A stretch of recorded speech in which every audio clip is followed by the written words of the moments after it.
Hello and welcome back to Football Daily, where today we are running through 10 players that need to leave their clubs in January. Leave your thoughts in the comments section and the best one will be read out on Sunday Vibes. Let's get into it. 10. Andriy Yarmolenko. For a player that was representing Borussia Dortmund in the Champions League 4 years ago, Andriy Yarmolenko's current situation must be tough to swallow. After being signed by West Ham for an undisclosed fee, believed to be around £18 million in July 2018, Yarmolenko missed 37 games with injury across his first 2 campaigns in East London. When he did get fit, David Moyes was in charge and he's never appeared to rate the 106-cap Ukrainian. Since the start of 2020-21, Yarmolenko has only featured in 23 league games and has only once played more than 45 minutes. Interestingly, he has been used more frequently in the Europa League this season, starting 4 of their 5 games to date, even grabbing a goal and an assist in their 2-0 victory over Rapid Vienna at the end of November. But with talk of Moyes targeting a number 9 to rival Antonio in January, with Sparta Prague's Adam Hlozek top of their wish list, a spate of attacking midfielders already at the club, and his contract expiring next summer, Yarmolenko should look to move on this January. 9. Corentin Tolisso. Another player beset with bad luck is Bayern Munich's Corentin Tolisso. Having excelled at Lyon for 3 years, contributing at least 9 league goals in each of those campaigns, whilst playing at least 43 games per season, Bayern were persuaded to fork out £37.5 million to sign him in June 2017, still the 4th largest fee in their history. During his debut campaign under Ancelotti and then Heinkes, Tolisso was a regular, with Javi Martinez the only central midfielder to top his 17 league starts, with his 6 goals and 4 assists suggesting Bayern's investment would be rewarded. Unfortunately for him, he's missed 80 games with 10 separate issues since. De Rotten have understandably looked past him, bringing in Goretzka, Rocker and Sabitzer, and moved Kimmich into midfield. Finally fully fit, the 27-year-old has been limited to 400 minutes of League and Champions League action, meaning that across his whole time in Munich, each Bundesliga start has cost just under £1.1 million. Linked with Spurs and Inter Milan ahead of his contract expiring next summer, Bayern will almost certainly look to sell him this January. 8. Hamza Choudhury. After making his debut aged 19 in September 2017 and signing a 4-year deal 2 years later, big things were expected of Hamza Choudhury. But it's fair to say that the Loughborough-born midfielder's career is at somewhat of a crossroads. He's only played more than 2 league games in a row once since October 2019, featuring in just 22% of the Foxes League matches since the start of 2021, starting just 5. He's had to watch on as fellow academy graduates Harvey Barnes and Luke Thomas have established themselves in the first team squad, and young players like Fofana and Justin become stars. Just 5 months younger than teammate Yuri Tielemans, their careers couldn't be going in more opposite directions. The Belgian has missed just 4 of Leicester's Premier League games since the start of last season, scored the winner in an FA Cup final, established himself at international level, and garnered interest from every major club in Europe. Choudhury meanwhile has only played 60 league minutes this term, 22nd in Leicester's squad, and hasn't completed a full 90 in the league since February. Newcastle have been linked, he should jump at the opportunity.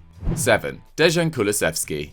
When we got the chance to interview Italian football expert Gianluca Di Marzio a few weeks ago on Eurofootball Daily, we asked him about whether Arsenal and Spurs were chasing Juve's Dejan Kulusevski.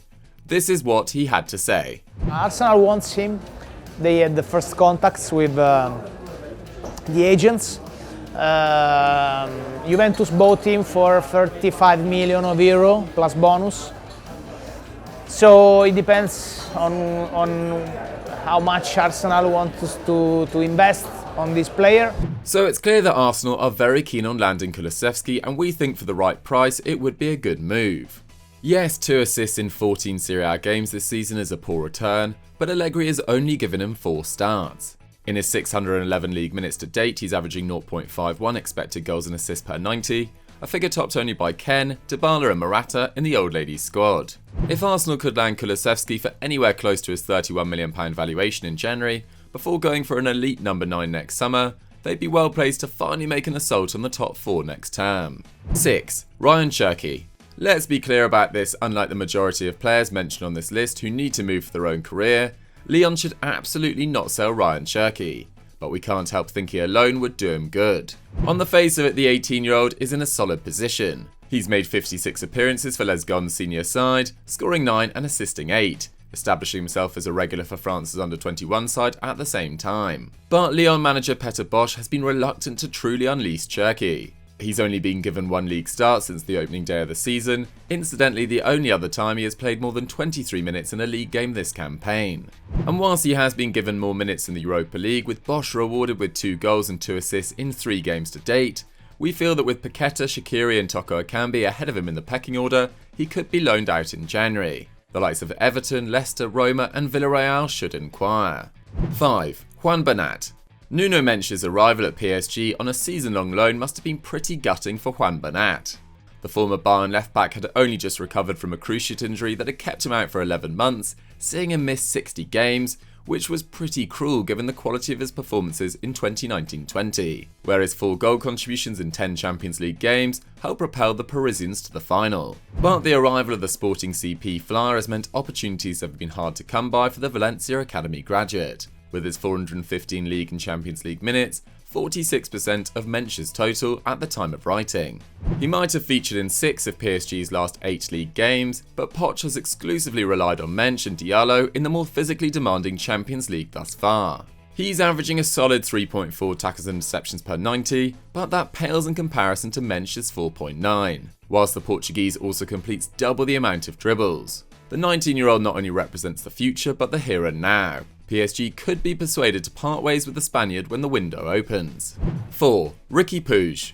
Having been a huge bone of contention between Ronald Koeman and Barcelona's fans, it's been interesting to see that the return of Xavi hasn't led to a massive upturn in Riqui Puig's fortunes. After playing 51 minutes of the Dutchman's final 2 league games in charge, Puig has only been called upon for 66 minutes out of a possible 360 under Xavi at the time of writing. After years of being seen as an underutilised talent, it must be dispiriting for the 22-year-old to have watched on as 19-year-old Nico and 17-year-old Gavi establish themselves in not only Barcelona's first team but the Spain squad, with Puig still waiting for his first call-up.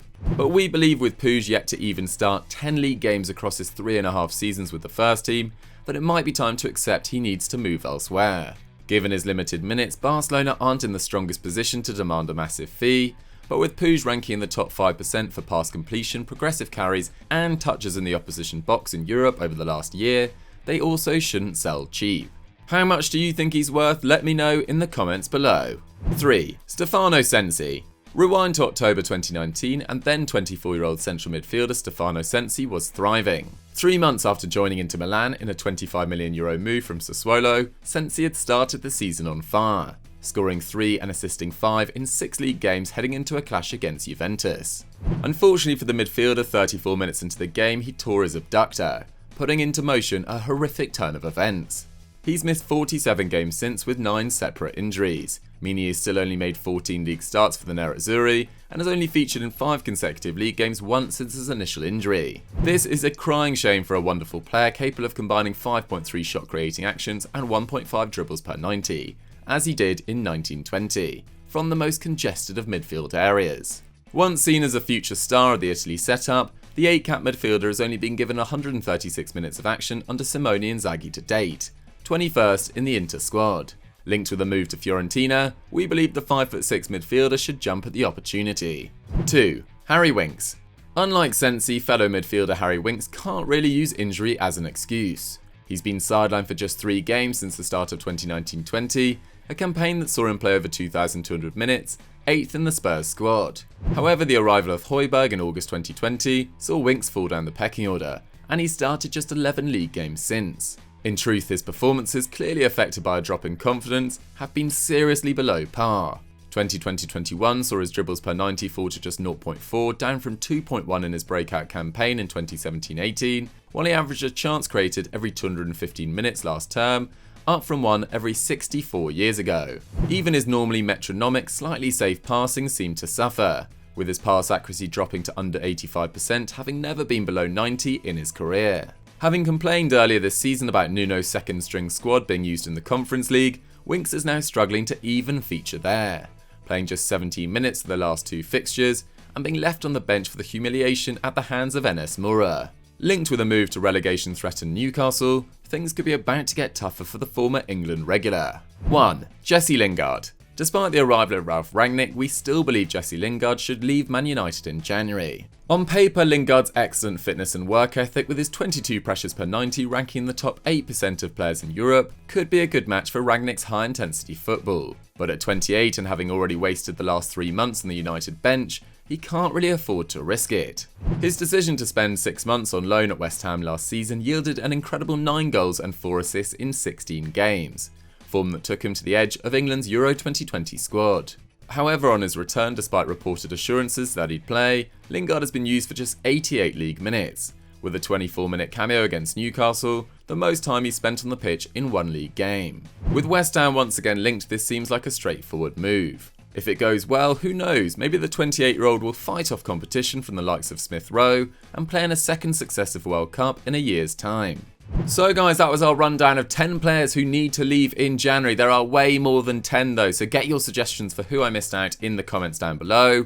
If you've enjoyed this video, please smash that like button, it really does help us with the algorithm, and I'll catch you next time.